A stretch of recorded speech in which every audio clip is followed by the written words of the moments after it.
Hey friends, welcome back to the channel. I'm Liad. Before we dive into today's painting, let's take a moment to discuss the experiment from last video. If you caught that video, you know I tried doing the voiceover without a script, and oh boy, it was a disaster. I thought it would save me time since I'm dyslexic and writing these scripts takes a while. And sure, it cut out all the writing time, and it even cut down the recording time a little. But the editing, it took 3, maybe 4 times longer. The video was basically a whole day late and put me so far behind that it delayed even this video an extra day. That said, shout out to everyone who actually enjoyed my unscripted blethering. For now though, we're back to scripts. At least until I decide to make these videos 2 hours long and completely unedited. But hey, if that is something you'd want, come hang out in my live streams. It's a lot like that, but you can ask me questions in real time. Alright, let's talk about today's piece.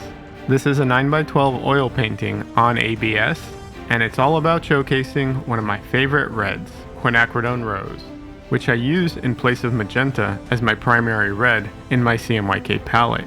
Quinacridone Rose is sometimes labeled as Permanent Rose, or even other names depending on the brand. The pigment code is PV19, and it's a bit of a problematic pigment. Not problematic like it's going to get canceled for what it wrote on Twitter 5 years ago, but problematic in a different way. Let me go over a quick pigment code breakdown for anyone who doesn't know. These codes are standardized across brands. The letters stand for pigment and color category. So PV stands for pigment violet. B is for blue, Y is for yellow, and so on. The number tells you which specific pigment it is within the category, based on when it was added to the color index. Sounds nice and standardized, right? You'd think that if a single pigment paint has the same code across brands, the color would be the same. But nope, that would be too easy. This is one of the most frustrating parts about using paint. Regardless of the pigment code, the color is always different from one brand to the next.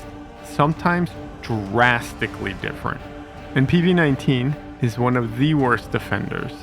Even though it's technically a violet, it can be a violet, it can be a rose, or even fire engine red. Now they usually label it pretty clearly, but since the pigment code stays the same, it can be super confusing. If you're wondering, why don't I just use Magenta, PR122, instead? I mean, Magenta is supposed to be the primary red in the CMYK palette, right? Well, that's because I don't actually think Magenta works as a primary red in oil paint. Maybe it's a naming thing, like we named the wrong color Magenta and Rose should be Magenta and Magenta should be something else. I'm not sure. Or maybe it's because it behaves differently because of how oil paint is applied versus how printing ink is applied. Maybe if all you do is transparent glazes, then PR122 Magenta might work as a primary because you're treating it just like ink. But for my tests, personally, it doesn't work as a primary. What tests, you ask? Well, I did a few tests to see which would be a better primary for me.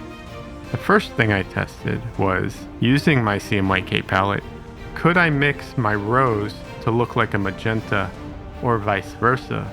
Because, as you know, you can't mix your primary, but your primary can mix secondary colors. So could I make one or the other look like the other paint? Could I mix one into the other? The result was that with a bit of phthalo blue, I could tweak the rose to look like the magenta. I don't remember if I added any white to it or black. It's been a while. However, I couldn't make the magenta look like the rose. I had to add another red, like cad red, to boost the saturation. My other test was to see how well they mixed with the other colors in my palette. The magenta leans cooler and mixes better with the blue, but it's not enough to make a major difference. The rose mixes very well with blue, or cyan in this case. But the rose mixes much better with the yellow, produces much more vibrant oranges and reds compared to the magenta. So for me, the rose wins. If there is a more versatile primary red out there, I haven't found it yet. But if you know one, drop it in the comments. I'd love to hear your thoughts. I didn't always use a CMYK palette. I started off with a more traditional setup. Something like ultramarine blue, raw umber, yellow ochre, alizarin crimson, cad yellow, cad red, and titanium white. Honestly, not my favorite palette. Maybe it's tradition, or maybe it's easier for beginners, that's why they start you off with that, but over time, I started swapping things out. Don't get me wrong, you can paint a fantastic painting with that palette. It is a very capable palette. It has a few limitations, but you can paint a fantastic painting with any palette, really. Don't let your palette limit you. This isn't a video where I'm saying, without a CMYK palette, you can't paint good paintings, or level up your paintings by getting a CMYK palette. That's not what this video is about. Even though, so far, a CMYK palette is my favorite palette. It's all just a personal choice. For a long time, I kept both Quinacridone Rose and Cad Red Light on my palette. But I noticed that I stopped using the Cad Red because Rose and Yellow can get you very close to Cad Red Light. It would just dry up untouched on my palette. Eventually, I stopped putting it out altogether. It's not a perfect replacement. If you need Cad Red Light straight from the tube, nothing else will do. But if you're going to be mixing it into other colors, you might find your Cad Red drying untouched too. This color is unbelievably versatile. It's one of the few pigments that can kind of hold its own against phthalo blue, while still mixing beautifully with other colors. It keeps a lot of its chroma when mixed with white, and if you use it for glazing, you get this incredible, vibrant, glowing color. That's why I really wanted to highlight it in today's painting. It's not a monochromatic piece, I used other colors, but Quin Rose is absolutely the star. You might have noticed the background change a lot throughout this painting. Originally I planned for it to be much lighter, but halfway through, while I was transferring video files, I saw the thumbnail of the early painting before I added the background, and it looked so good that I changed course. I darkened the background significantly, but I didn't want to scrape it all off or go full black, because I wanted to retain some of the details and the shadow of her head.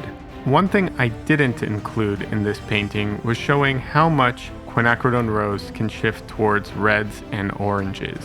Honestly, I think adding that would have taken away from this piece. There's just a vibe to it, all being in the cools like this with just a few pops of yellow. And if I had pushed bigger sections into the warmer colors, I feel it would have detracted.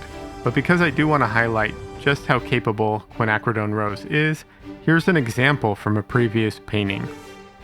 Anyways, that's it for today's video. In the next video, we're diving into phthalo blue and cyan.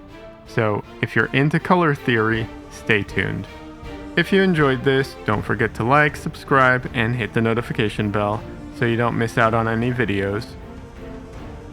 Want to chat more about art? Join my community on Discord, or follow me on social media, links are in the description, and maybe sign up for my mailing list.